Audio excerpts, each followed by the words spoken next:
Hello everybody, I'm Zoe Kohler, your host here at Door County News Now. We have a special guest here today to share with you all about a tiny terror that may be lurking in your backyard. Take it away, Zoe. Hi, Zoe here, Door County resident and Gypsy moth aficionado. If you pay attention to the trees, perhaps you already know the culprit in question. You're probably picturing this guy, right? Which is correct. That is a gypsy moth. However, the real trouble comes from this guy, the gypsy larva. They start out here, in an egg mass with all of their brothers and sisters. In the springtime, they emerge and commence eating. That's most of what they do. Eat, sleep, poop, and spread. Which brings us to this. Some of the gypsy larvae, right after hatching, will hang from their host trees on thin, silken threads. Many people think that at this stage, the gypsy moths are harming the tree, killing the branch they hang from like the evil gypsy moths they are, destroying our forests tree by tree, branch by branch. But this is actually false. Hanging from these silken threads is just one way the gypsy larvae spread. Their lightweight bodies can be caught by the wind and carry distances of up to a mile away. They can also hitch rides on people, cars, and other animals to new locations. Wherever they end up, I promise you, they will eat. A lot. Which is the problem. Each egg mass contains anywhere from 50 to 1,500 eggs, each of which will hatch a gypsy larva.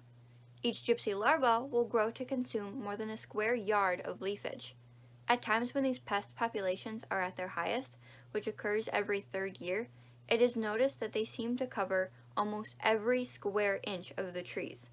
With all of those caterpillars rustling around up there, their poop literally rains down from the branches. Not ideal for that picnic you had planned under the great oak tree. With plentiful caterpillars, each with a voracious appetite, trees are quite literally stripped of their foliage. Trees become stunted and even die when they do not have suitable leafage to sustain themselves.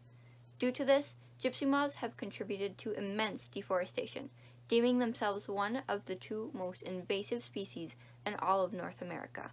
Gypsy moths aren't picky. They'll eat leaves from nearly any tree they can get to. Oak, apple, basswood, birch, willow, cedar, pine, or spruce, none are safe from the wrath of the gypsy moth. When trees are harmed, this results in negative effects on air quality, as well as the loss of homes for animals who rely on the trees for protection. In essence, the gypsy moth is a minuscule menace who may go unnoticed. A big thank you to our guest for sharing this insight.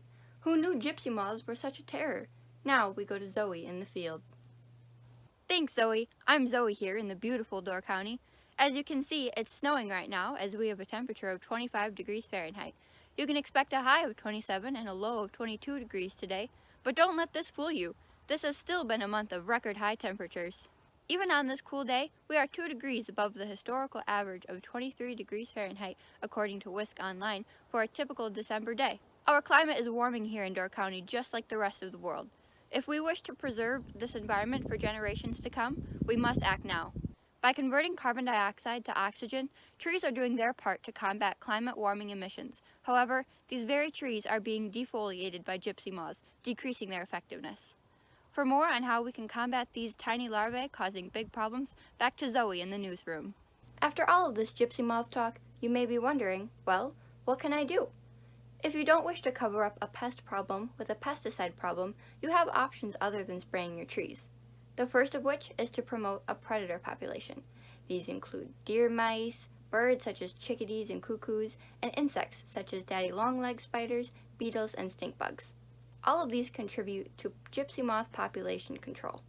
If you're worried about individual trees on your property, you can form a barrier against the gypsy moths by placing a band around the tree trunk made of duct tape and coating it in Vaseline.